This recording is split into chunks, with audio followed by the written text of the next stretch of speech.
श्रीगुरुभ्यो नमः हरि ओम ओम सहनाववतु सहनौ भुनक्तु सह वीर्यङ्करवावहै तेजस्विनावधीतमस्तु मा विद्विषावहै ओम शांति शांति शांति. So yesterday in this text we are seeing called Vijnana Bhairava. I'm not using the word tantra here, okay?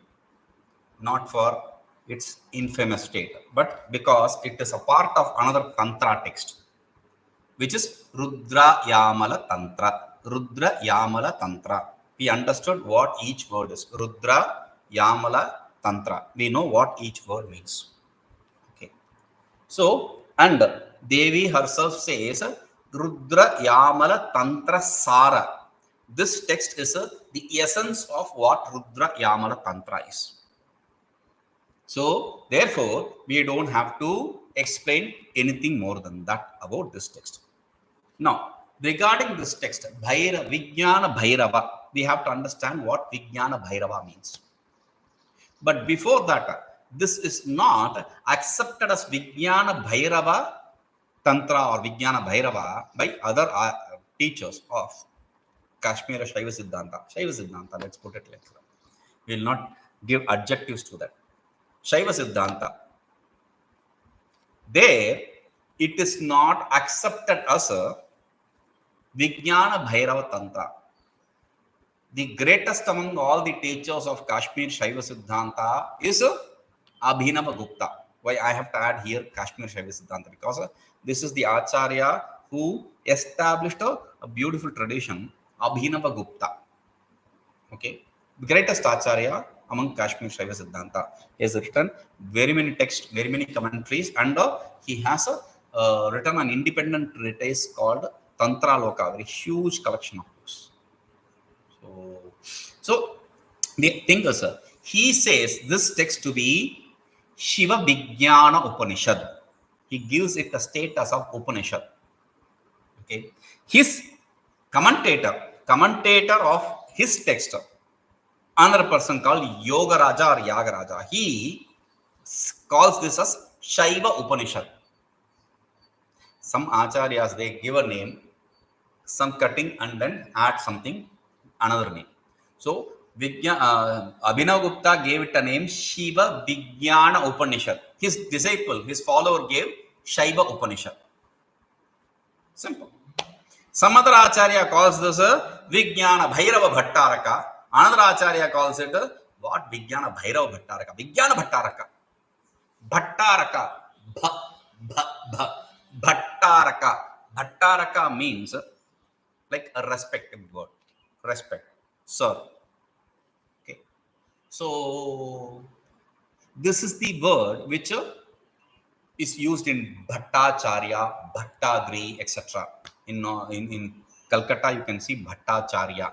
In Kerala and Karnataka, you can see Bhattadri, like Nambudri, Bhattadri. This is that Bhattaraka, respectful word. Okay, and in Kashmir, you can still see people having the surname of Bhatt from Bhattaraka. Okay, now let it be. Now we are talking about Abhinava Gupta giving it a name of Upanishad. How can this be Upanishad? What is Upanishad? Because why not can this not be called as Upanishad? See, we are not talking about from the standpoint of Vedanta. We are talking about from the standpoint of the Shaiva Siddhanta. Why not this can be called as Upanishad? Upanishad means, what is Upanishad? Upanishad is part of Vedas. This is not part of Vedas. Okay. What is Veda? What is Veda? Yeah, what is Veda means? Knowledge. But this is also knowledge. No. Vedas came from what? Who wrote Vedas? Vedas is not written by someone. The Upanishad itself very clearly says, Tasya Nishvasitam Yedad Rigveda. Rigveda, etc. came from his exhalation. Ishvara exhale. And the breathe. The idea is without any effort. They came into existence without any effort. Very good. So you cannot call this Upanishad. Don't say that. Why? because this text also came without any effort from Bhairava. How can you say that? Because it is said, yesterday I quoted this, it is said, Chit Swabhavasya Ishwarasya Antaranga Eva Vyaparaha Pratyakshalayaha Jivita Kalpaha. This whole transaction, dialogue between Bhairava and Bhairavi is of the Ishvara, who is of the nature of consciousness. Inside him, inside that conscious nature of Ishvara, there is a imagined duality, superimposed duality, where this transaction takes place. And he didn't stop that. He stopped there. He says, this is the reason, this transaction is the reason for all the other transactions of perception, etc. I don't understand. Okay. Inference is dependent upon perception, direct perception.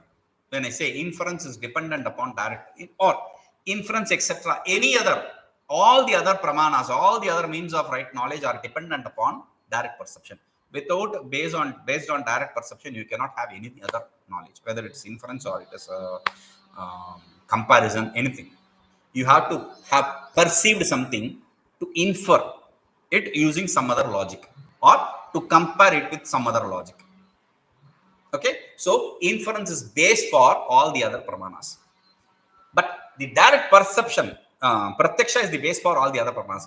The pratyaksha itself is dependent upon this duality of Ishvara and Ishwari, Deva and Devi. The idea is Devi is like a reflecting mirror where the Ishvara gets reflected, because of which this Vimarsha, they call it the creation Vimarsha, the expansion. The expansion takes place in the form of creation. Vishvam Darpana Drishyamana Nagareem, that is what they also accept. They accept a Vada called Pratibimba Vada. In the mirror of Devi, Shakti, the reflection of Ishvara, Chit, is the cause for all the creation. And that is the base for all the pramanas, pratyaksha, etc. Okay, that is what they accept. Now, therefore, there is no effort here also. And it came from Ishvara himself. Therefore, this also can be qualified to be called as a Upanishad. That's their that's the logic here. Okay. Now, fine. What is, we understood what Rudra Yamala Tantra means. Now here, what is this? What is this Vijnana Bhairava? Before understanding Vijnana, we have to understand what Bhairava is. Why?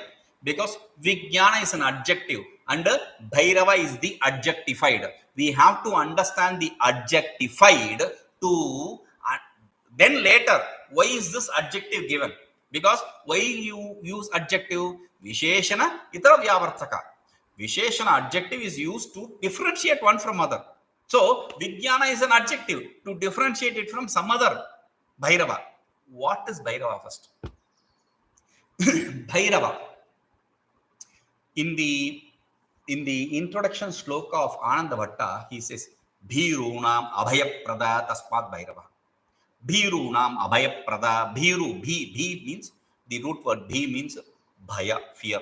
Bhirunam, for the one who has fear, for the fearful. Abhayaprada, he gives fearlessness. Okay.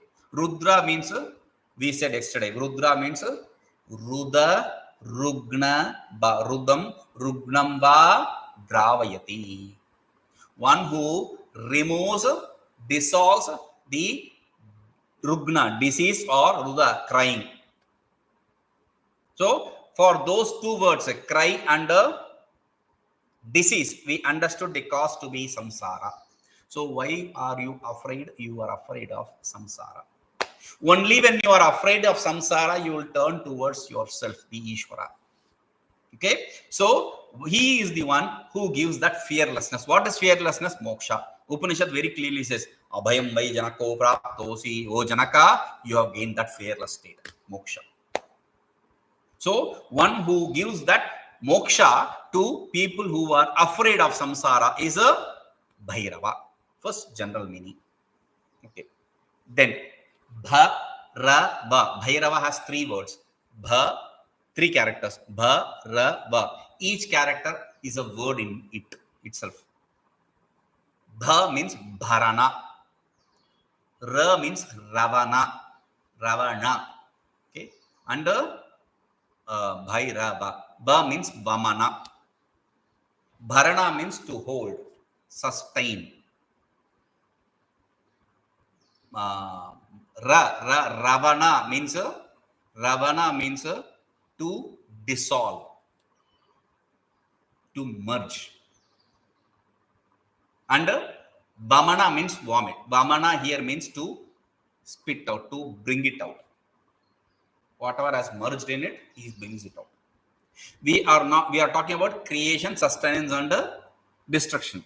That is what is normal explanation, right? But here we are not talking about creation, sustenance, and destruction. We are talking about manifestation, sustenance, and this merging, dissolution. He is not, see, destruction can take place only when there is creation. We are not accepting creation because we are talking about Bhairava Agama. Bhairava Agama, there are Rudra Agama, there are Shiva Agama, etc. Here we are talking about Bhairava Agama. Bhairava Agama itself has a one underlying principle, which is a Sarvam Sarvatmakam. Everything is that absolute Shiva himself. Self himself, the consciousness itself. But here in Bhairava Agama, it is very evident that the Bhairavi and Bhairava are identical. Abheda, Advaita of Bhairava and Bhairavi. That is what is the philosophy, underlying philosophy. So he says, Ravana cannot be destruction, therefore. Ravana is to merge. Because it is not first created. Only that which is created can be destroyed. It is not created. It is manifest because of the ignorance. Right? So, we are not talking about Vedanta. We are talking about Shaiva Siddhanta. Now, Advaita. Ting. No, that is not the Advaita we are talking about again. Because he is giving you methodologies to gain that state of Advaita. And we know anything that is gained through a process, a method is not eternal. Yat kritakam tat anityam. Simple logic. Whatever is created can be only limited. So, if it is gained through some process, that is not the non-dual self we are talking about in Vedanta. These are some subtle things. Otherwise, you'll miss the whole point. That is why we have to explain all that. So, then what is that? And why is he saying non-dual? Because where can there be duality? The first sutra of Shiva Sutra says, Chaitanyam Atma. The self is the individual self, or Jiva is a consciousness. If the self is consciousness, there can be no small consciousness, big consciousness, etc. Consciousness is consciousness. There can be no adjective for consciousness. So, he says, this is the meaning of Bhairava. Bharava. Manifestation, sustenance, and dissolution of merging. Okay. These are important three activities of Ishvara. These are not the only three activities which Ishvara performs. There are two more, which is Anugraha and Nigraha.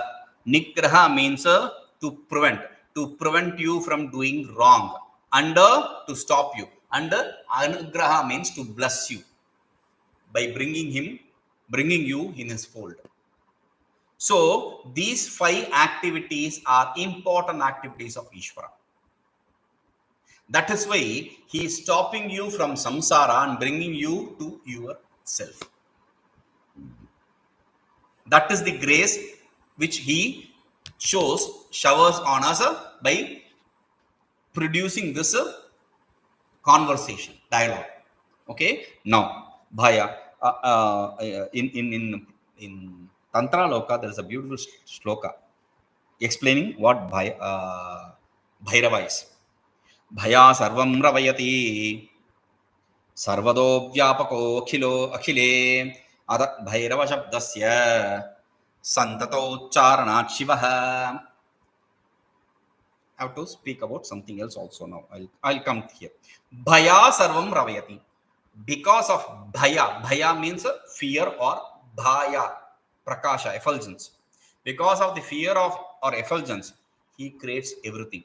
Not of the fear of himself, but not of the fear of anything else. Because of the fear of the creation, what will we do? Kind of. So he creates everything. Now, though he is all pervading, as though creates. Therefore, this word Bhairava has the power. If you chant Santata Ucharant, if you chant it continuously, then you become that Shiva himself. Okay. So now we come to another point. We said the Vijnana Bhairava is a Upanishad.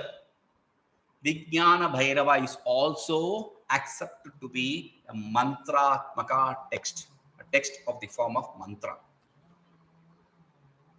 Now, we heard if you chant Bhairava, you will become Shiva. And there is this text which also is explained as of the nature of mantra, of the form of mantra. Now, okay, if I chant this, will I be? This is not like the Vishnu Sahasranama, Shiva Sahasranama, etc. chanting text. Then why is it said mantra? What is mantra? There are two explanations of mantra. People don't understand this. Mantra does not mean mantra. Because the mantra which you know, Mananat Trananat mantra, that is defined as Mananat Trananat mantra. By repeating, Manana means by repetition, Tranana it protects. That which protects through repetitions is called as mantra, the normal meaning. There, the one which you repeat need not have any meaning. That is why after giving any mantra, I don't explain the meaning of the mantra.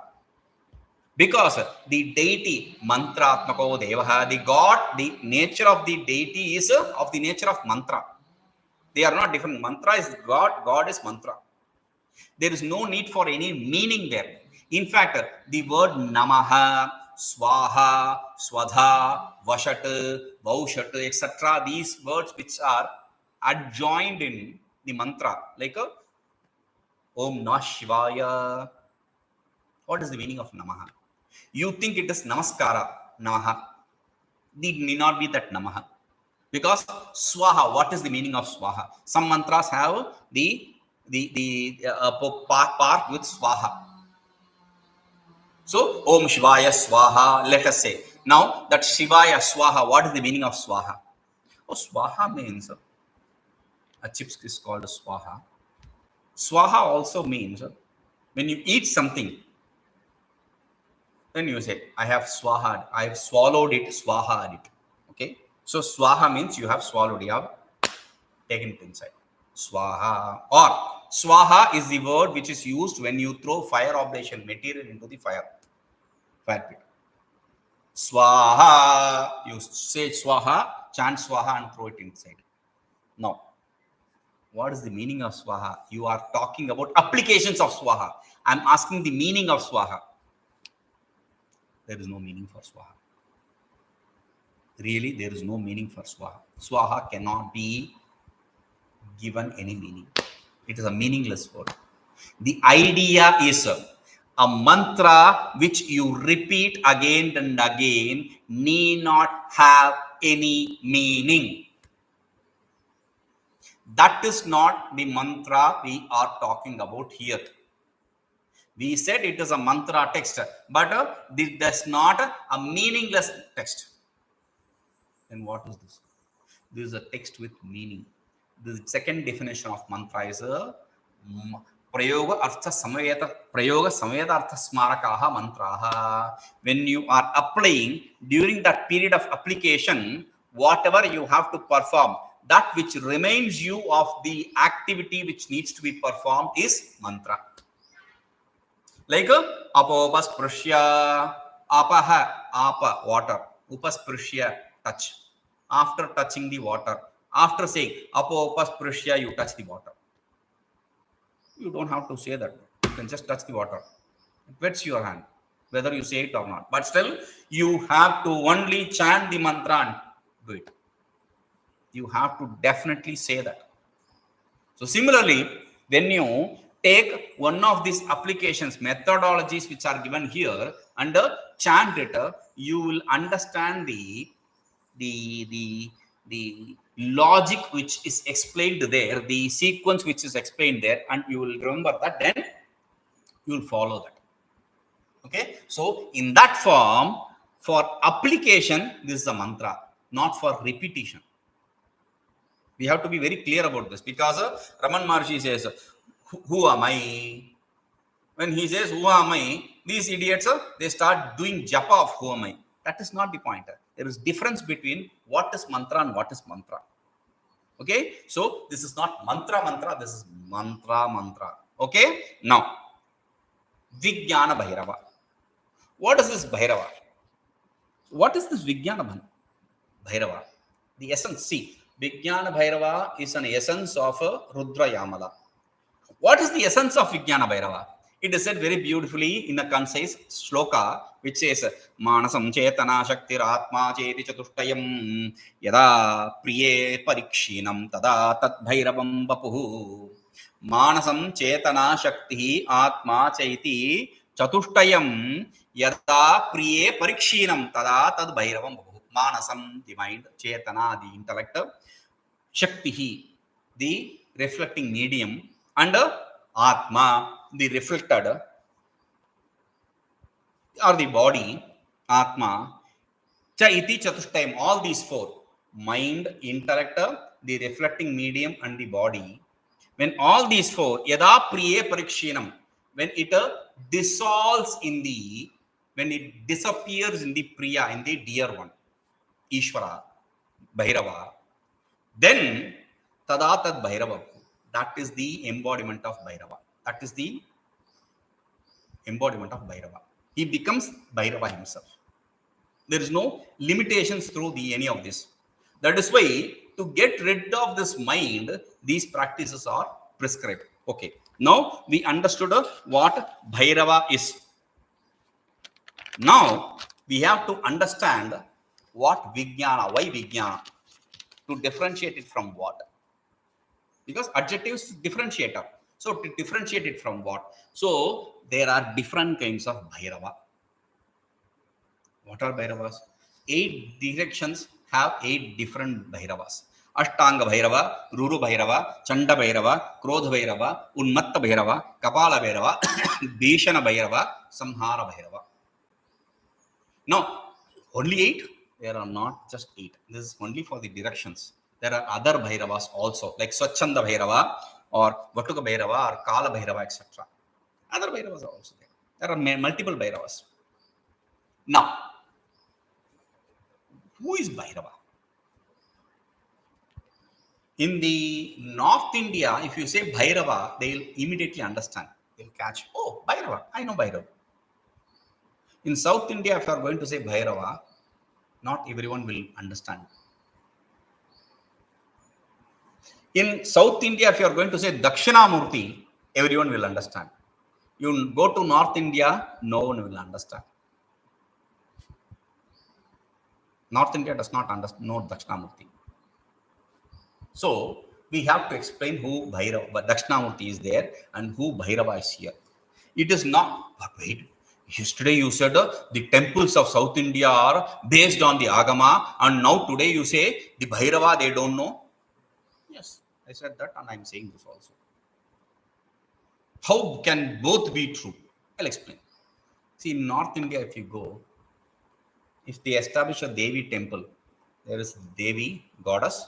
On one side of the goddess, you will have Bhairava statue, and the other side of the goddess, you will have definitely Hanuman statue. Okay.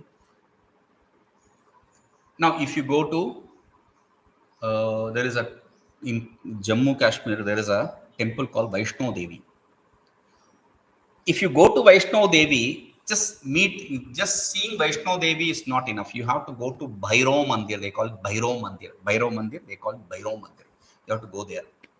Only then the darshan of a Vaishno Devi will become fruitful. Forget that.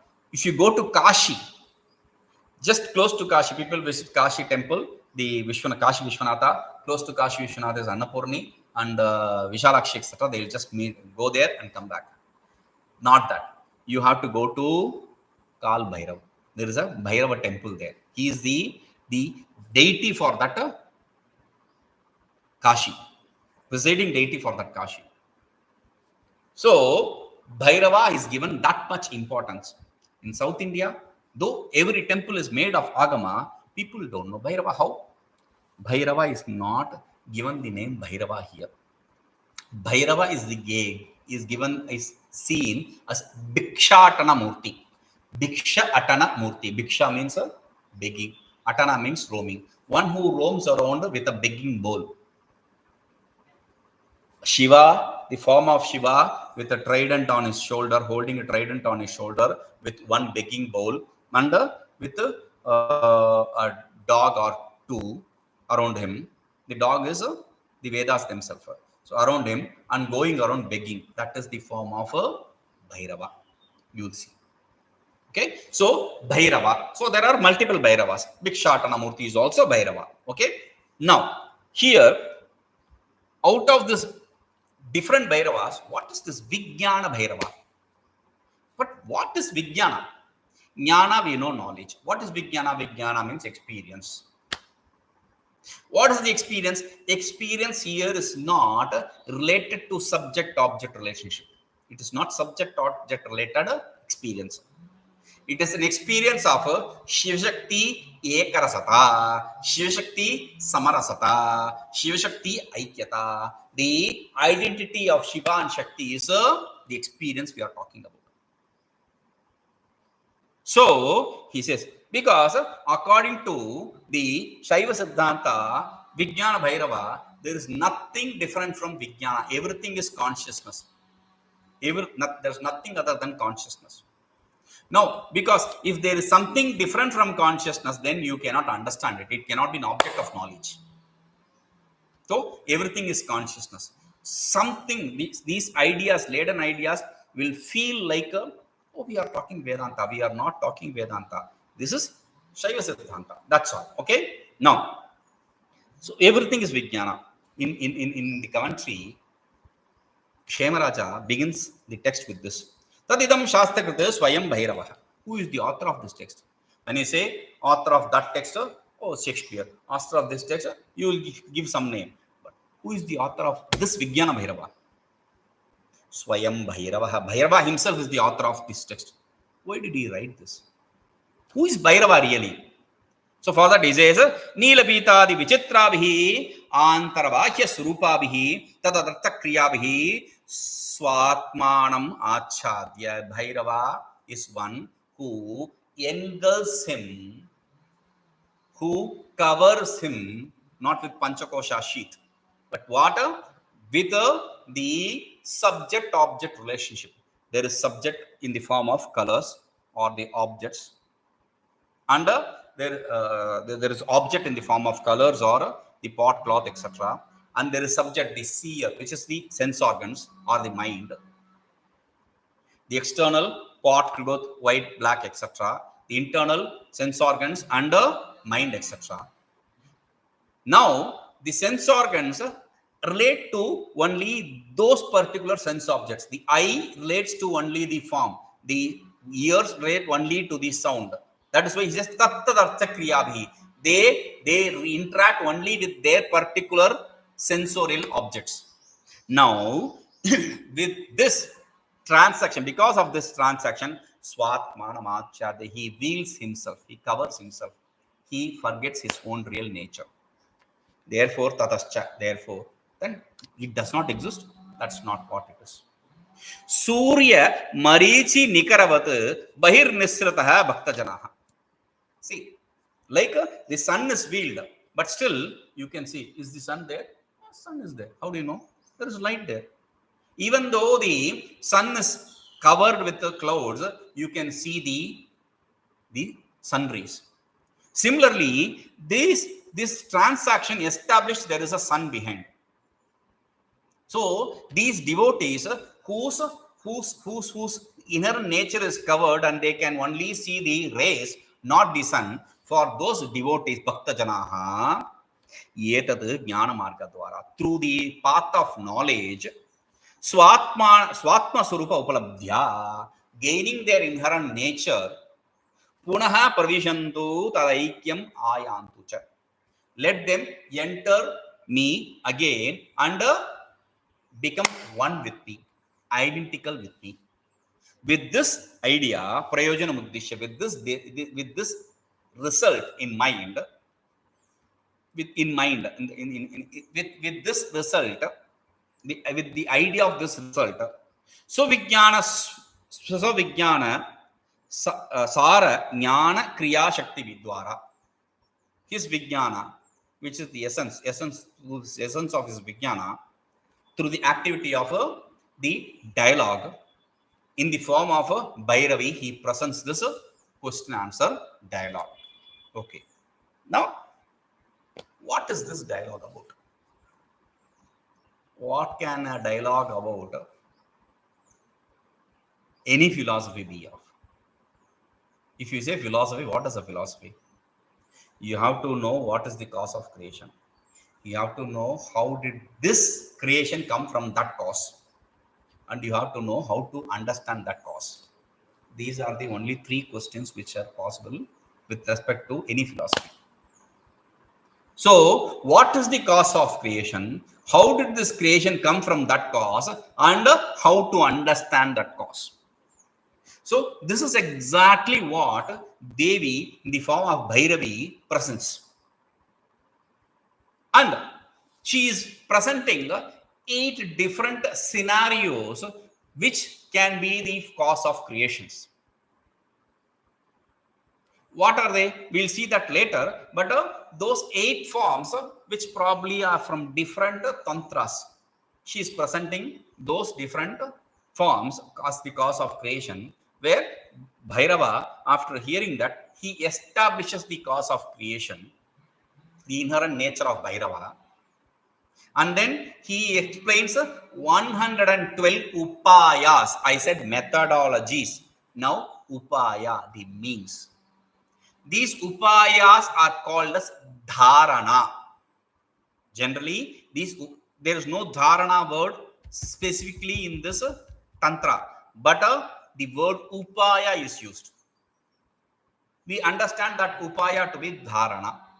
Okay? What is dharana? What is upaya? We understand. So 112 methods means to understand the nature of consciousness.